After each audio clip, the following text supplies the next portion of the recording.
Most people lose not because they are weak, but because they cannot control their emotions when challenged.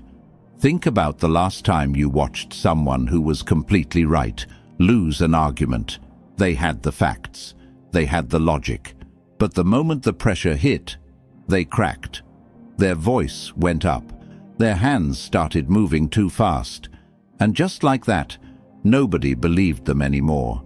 Every confrontation you face is a test, not of your intelligence, not of your facts. It's a test of control. Can you stay steady when someone attacks your idea? Can you think clearly when your heart is pounding? Can you speak calmly when everything inside you wants to explode? If you can, you win. Not just the argument, you win respect, trust, and power. Machiavelli understood something most people still miss today. Power doesn't belong to the loudest person in the room. It belongs to the one who stays calm when everyone else breaks. Machiavelli spent his life studying leaders and politicians. He watched empires rise and fall, and he discovered a brutal truth. If you can't control yourself, you can't control anything else. Today we're breaking down exactly how to stay unshaken in any confrontation. How your body betrays you in seconds. How people read you before you even speak. And how to turn tension into your advantage. Before we dive in, say this with me. I stay unshaken. Mean it. Because by the end of this, you'll understand why that sentence carries more weight than any argument you could make. Let's begin. Number 1. People trust steadiness, not excuses. Here's what most people get completely wrong. They think confrontations are won with the right words. They rehearse their defense. They prepare their facts. They line up their logic like weapons. And then when the moment comes, they deliver their perfect response. And nobody cares. Because in heated moments, people aren't listening to your words the way you think they are. They're watching you, reading you, studying every micro-signal your body sends. How steady is your voice? How calm is your face? How controlled is your breathing? Based on those signals, they make a snap judgment about whether you're credible or not, whether you're strong or weak. Machiavelli wrote, "Men are governed by appearances as much as by reality." He didn't say appearances matter a little. He said they matter as much as reality itself. How you look in a confrontation is just as important as whether you're actually right. Watch two people argue. One person has all the facts, but their voice is shaky. They keep looking away. They're fidgeting. The other person might be half wrong, but they're calm. They speak slowly. They hold eye contact. Who wins in your mind? The calm one, every time. Because calmness projects reliability. It makes people think, this person knows something I don't. This person is in control. Nervousness projects weakness. It makes people think, this person is hiding something. This person doesn't even believe their own words. You can have the truth on your side and still lose because you couldn't control your delivery. This is why preparation isn't just about what you'll say. It's about how you'll show up. When someone challenges you, your first job isn't to defend yourself. Your first job is to stay steady. If your tone is calm, you appear credible, even without the perfect answer. People will wait for a calm person to speak. They'll give them the benefit of the doubt, but they won't wait for someone who's panicking. Think about job interviews. Someone asks a tough question you didn't expect. You have two options. Option 1, panic, talk fast, stumble over words, fill silence with anything. Your voice goes up. You can see in their eyes you're losing them. Option 2, pause, breathe, look them in the eye. That's a great question. Let me think about that for a second. Then take that second. Calmly. Which version gets the job? The second one.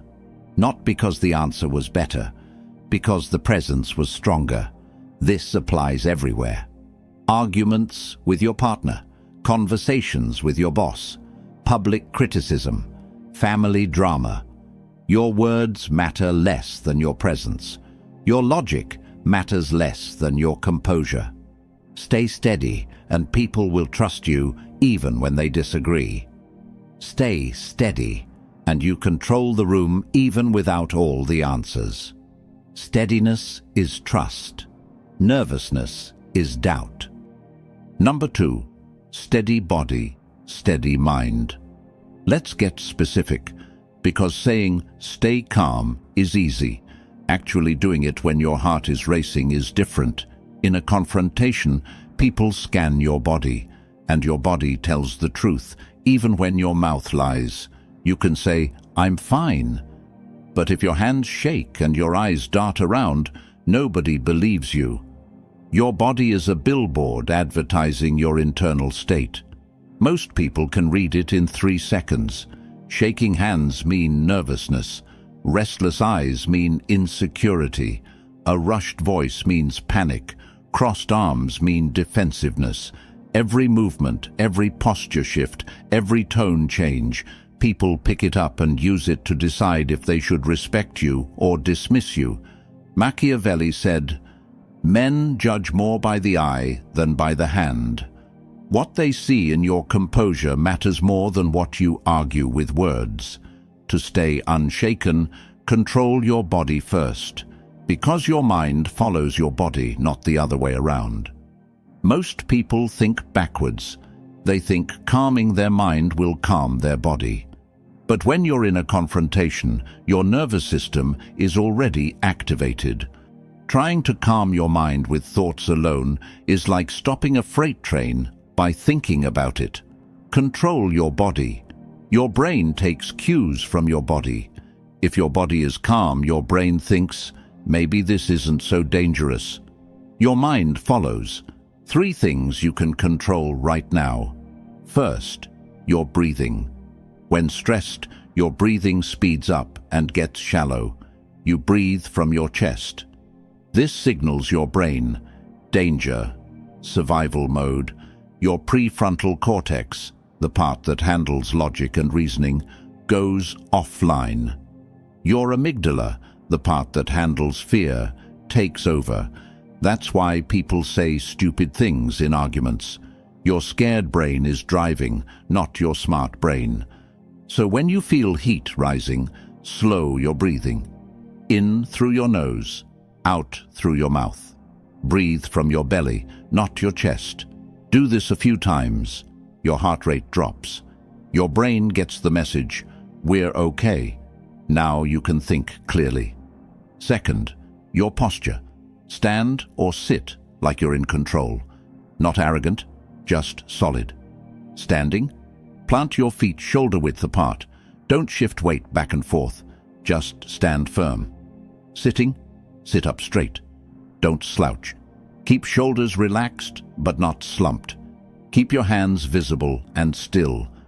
Don't fidget with your pen, phone, hair. Don't tap fingers.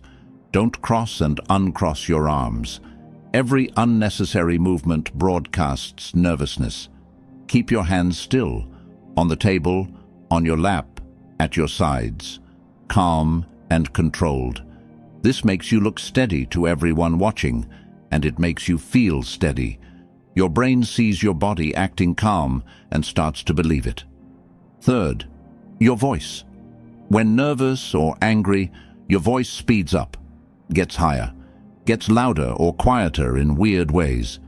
You talk faster, trying to get everything out before losing nerve.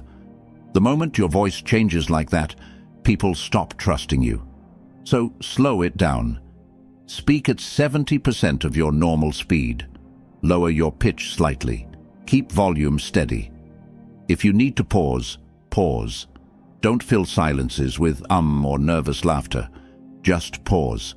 Let silence sit there. Silence is power. Silence makes others uncomfortable. When they're uncomfortable, they start talking to fill the gap. When they start talking, you're back in control. A calm, measured voice makes people stop and listen. It makes you sound like you know something they don't. Here's what most don't realize. Calm body language doesn't just make you look strong. It makes others doubt their own agitation. When you stay calm while someone yells, something strange happens in their brain. They start feeling off balance. They're throwing energy at you, and you're not reacting how they expected. They expected you to yell back, to match their intensity. When you don't, they question themselves. Why am I so worked up? Why isn't this person scared? Do they know something I don't? Just like that, you've taken the upper ground without raising your voice. Machiavelli knew that whoever controls their body controls the situation. Power isn't about aggression, it's about presence. When someone comes at you hard, when tension spikes, remember, slow your breathing, steady your posture, measure your voice. Master your body and your mind follows. Master both, and no one can shake you. Number 3. Detachment creates clarity. Let's talk about taking things personally. Someone criticizes you, questions your competence, and immediately you feel it in your chest. That heat, that defensiveness, that voice screaming, "How dare they?" From that moment, you're not thinking clearly anymore. You're reacting, defending, protecting your ego instead of solving the problem. That's when you lose. The moment you take something personally, you stop being strategic. You stop thinking ahead. You stop seeing the bigger picture. You're just trying to win right now, no matter what it costs later. This is where detachment becomes your superpower. Detachment doesn't mean you don't care. It means you don't let emotions hijack your brain when you need it most. It means stepping back for a second, even mid-confrontation, and seeing the situation as an observer, not a victim. Machiavelli once said, "A wise man acts as he must, not as he feels." Acts as he must, not as he feels. Not what makes you feel better, not what satisfies your ego, what you must do to get the outcome you actually want. Most times that means staying calm, staying detached, and responding intelligently instead of emotionally. For example, you're in a meeting. You've worked on a project for weeks. You present your idea. Then someone, David, tears it apart in front of everyone. "I don't think this will work. It's not realistic. We've tried things like this before." Two choices. 1. Take it personally. Get defensive. Your voice tightens. "Actually, David, if you'd read the full proposal, you'd see I address those concerns. This is nothing like before." Now, the room's tense. Everyone's uncomfortable. David doubles down because you challenged him publicly. Even if you're right, you look bad because you couldn't handle criticism without getting emotional. 2. Detach. Realize David's comment isn't personal, it's just information. Maybe he has a valid concern. Maybe he's being difficult. Either way, doesn't matter. You're not here to defend your ego. You're here to make the best decision. So, you pause, nod. "That's a fair point, David. What specifically concerns you most? Let's dig into that." Watch what happens. Tension drops. The room sees you as reasonable. David either explains his concern properly, helping you improve the idea, or backs down because he doesn't have a good reason. Either way, you win. Not by fighting, by staying detached. See the difference? First version, acting as you felt, defensive, attacked, emotional. Second version, acting as you must, strategic, calm, focused on outcome. That's detachment. Detachment also protects you from saying things you'll regret. How many times have you said something harsh in the heat of the moment, then spent days wishing you could take it back? That happens because you weren't detached. You were inside your emotions, and your emotions wanted to hurt, to win, to strike back. Once words are out, they're out. You can apologize, explain, but you can't undo damage. Detachment gives you space, space to think, space to choose words carefully, space to ask, will what I'm about to say help me or hurt me long term? Most times, hurt. So you don't say it. Instead, you respond intelligently. Stay on point. Keep your goal in mind. The more you practice detachment, the less effort it takes. At first, it's hard. You actively remind yourself to step back, breathe, not take things personally. Over time, it becomes automatic. You notice the moment your emotions spike. You catch yourself before reacting. You pause, detach, then respond. That pause, that tiny space between stimulus and response, is where your power lives. In that pause, you're not a victim. You're not reacting blindly. You're choosing your response. When you're choosing, you're in control. One more example. Someone insults you, questions your intelligence, disrespects you in front of others. Your instinct? Fire back. Defend yourself. Prove them wrong. Make them pay. But if you're detached, you see it differently. This person is trying to provoke you. They want you to lose control. They want you to look bad. If you react how they expect, you give them exactly what they want, so you don't react at all, or you react so calmly it throws them off. Interesting perspective. Thanks for sharing. Then you move on, like it didn't even touch you. That's power. That's control. Now they look bad, aggressive, emotional, desperate, and you look unshakable. Machiavelli knew that whoever controls their emotions controls the outcome. Detachment creates clarity. Clarity creates better decisions. Better decisions create better results. When someone challenges you, when heat rises, when you feel that urge to defend, breathe, step back, observe, detach. See the situation for what it is, not what your emotions tell you it is. Then respond as you must, not as you feel. That's how you stay unshaken. Number 4, calmness turns tension into leverage. Now we get into real strategy, because staying calm isn't just defense, it's a weapon. When things get heated, calmness stands out. Everyone's raising their voice, getting emotional, talking over each other. The energy is chaotic. Then there's you, calm, steady, not adding to the noise. Immediately, you become the center of gravity. People pay attention differently, not because you're loud, because you're quiet in a room full of noise. That's where leverage begins. When you're calm in chaos, others unconsciously follow your lead. They lower their voices to match yours. They slow down. They look to you for direction, stability, reassurance. You become the anchor in the room, the one who looks in control even if others outrank you, even if they're older, more experienced. None of that matters. In that moment, authority belongs to whoever looks least shaken. Pure Machiavelli. He understood real authority isn't given by titles. It's taken by whoever commands presence. Arguments with your partner. You stay calm while they're upset. Suddenly you're the reasonable one, even if partly wrong. Conflicts with family. You keep your voice steady while others yell. You become who people turn to for solutions. Workplace disputes. You remain composed while others freak out. Your boss sees you as leadership material. It's not manipulation. It's understanding reality. People gravitate towards stability. When everything's falling apart, they want someone who isn't.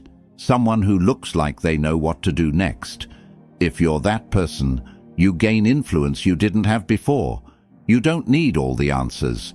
You don't need to be the smartest. You don't even need to be right. You just need to be calm. Calmness creates the illusion of competence, makes people think you're more capable than you might be in that moment. Once they think that, they defer to you. Ask your opinion. Look for your approval. That's leverage. Let's be clear. Leverage here doesn't mean manipulation. It means you're in a better position to guide the outcome in a way that works for everyone. With leverage, you can de-escalate. Propose solutions others wouldn't have listened to if you were emotional too. You can say, let's all take a breath and approach this differently, and people actually listen because you're not part of the problem, you're part of the solution. Machiavelli wrote extensively about perception and power. He knew how you're perceived often matters more than what you actually are. A prince who appears strong is strong, even if his kingdom struggles. A leader who appears calm is trusted, even if internally uncertain. That's not dishonesty, that's understanding human nature. People make decisions based on what they see and feel, not just facts. What they see when you stay calm is strength, confidence, control. So they give you authority, even if you didn't have it before. You're arguing with someone you care about. Partner, best friend, sibling. Getting heated. They're saying things that hurt. You want to say things back that hurt, but you stay calm.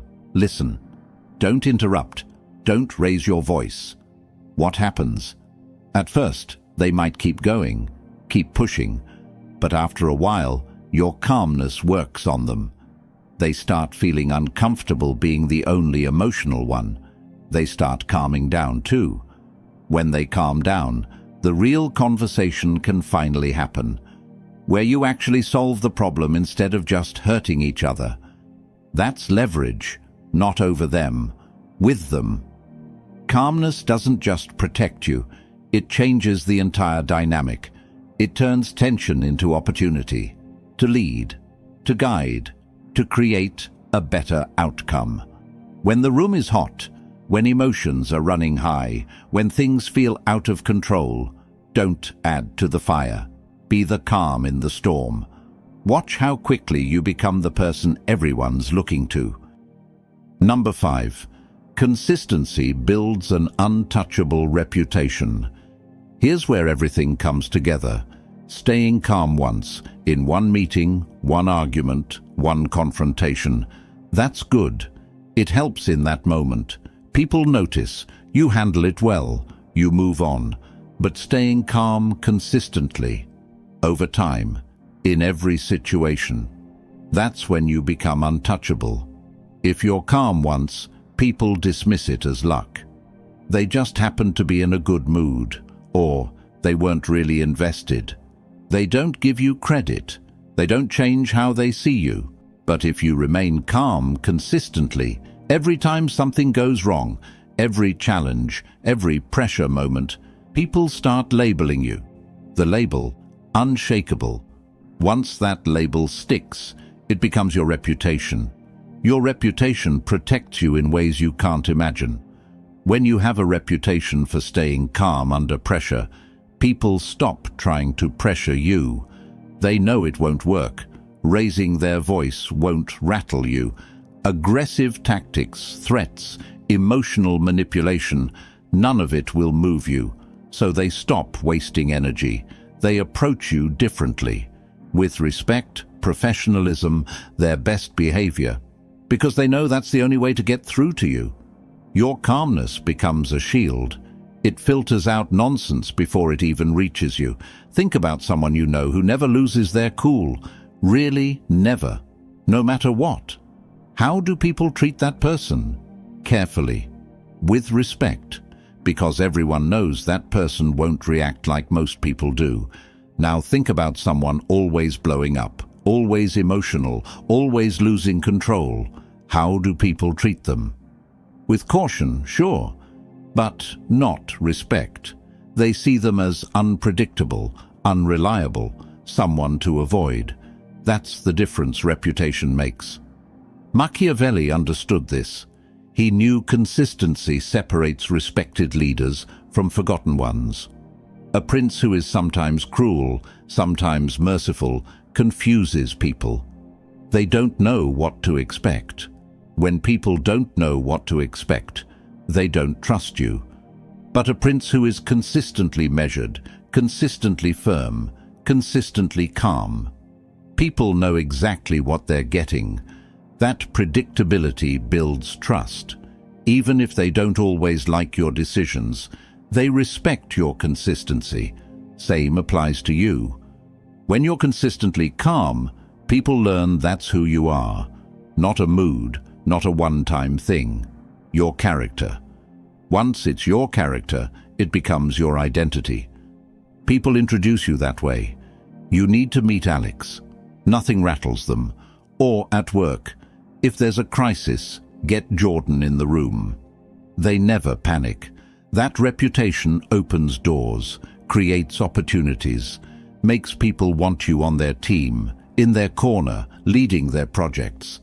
Everyone wants to work with someone who won't fall apart when things get hard. But here's the hard truth. Building this reputation takes time and requires real consistency. You can't be calm for a month, then blow up at someone and expect your reputation to survive intact. It won't. One major loss of control can undo months of steady behavior, because people remember explosions more than they remember calm. That's how human memory works. We remember outliers, dramatic moments, times someone acted out of character. So to build an untouchable reputation, you have to commit, not for a week, not when convenient, always. That doesn't mean you can't have emotions. You can be upset, frustrated, disappointed. It means you don't let those emotions control how you show up. You feel them, process them, but don't let them dictate your behavior in the moment. You still speak calmly, think clearly, maintain your presence. Over time, that consistency compounds. Every time you stay calm when others expect you to lose it, your reputation gets stronger. Every time you handle a crisis with composure, people trust you more. Every time you refuse to be shaken, you add another brick to the wall that protects you. Eventually, that wall becomes so strong, nothing can break through. People will test you early on, especially if they're used to seeing others crack. They'll push harder, try to provoke you, see if you're for real or just acting. But if you pass those tests, if you stay unshaken every time, they stop testing. They accept this is who you are, and they adjust their behavior accordingly. This is when you've truly won, not just individual confrontations, but the long game. Now you don't have to fight as many battles. Your reputation does the fighting. People approach you with respect from the start. Don't try to intimidate you. Don't play games. Don't waste your time with drama.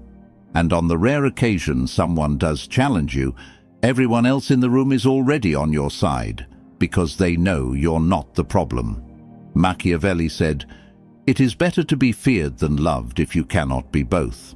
But there's a third option, to be unshakable. When you're unshakable, people don't exactly fear you, and they might not love you, but they respect you deeply. And respect is more valuable than either fear or love, because respect lasts. Fear fades when you're not watching. Love fades when emotions change. But respect for someone who never breaks, that stays. If you take nothing else from this, take this. Calmness is not just a tactic, it's an identity. Build that identity consistently, over time, and you don't just survive confrontations, you rise above them entirely. True strength in confrontation is not about volume, not about dominance, not about the loudest voice or sharpest comeback. It's about steadiness. People lose trust in those who can't hold themselves together.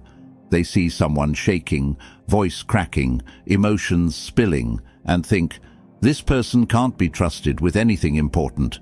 But when they see someone stay calm, who doesn't flinch, who keeps composure when everyone else falls apart, they follow, they respect.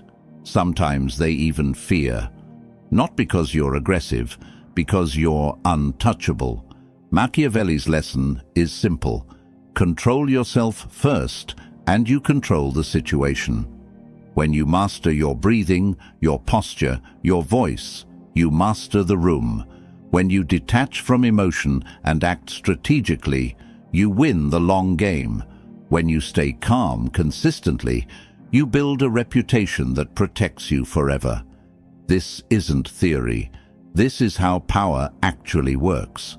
The person who stays unshaken doesn't need to be the smartest, the strongest, or the most experienced. They just need to be the one who doesn't break. And over time, that becomes everything. So remember, you don't win arguments by being louder. You win by being untouchable. Practice this in small moments first. When someone cuts you off in traffic, when a colleague snaps at you, when family pushes your buttons, stay calm, breathe slow, speak steady, detach. Each time you do, you're building the skill, building the reputation, building the identity. Eventually it becomes who you are, not what you do in some situations, who you are in all situations. That's when you become truly unshaken. If this resonated with you, hit that like button. Share this with someone who needs to hear it. Subscribe for more lessons on power, composure, and strategy. And before you go, say this one more time with me. Nothing moves me. Mean it. Live it. Become it. You're unshaken. Now prove it.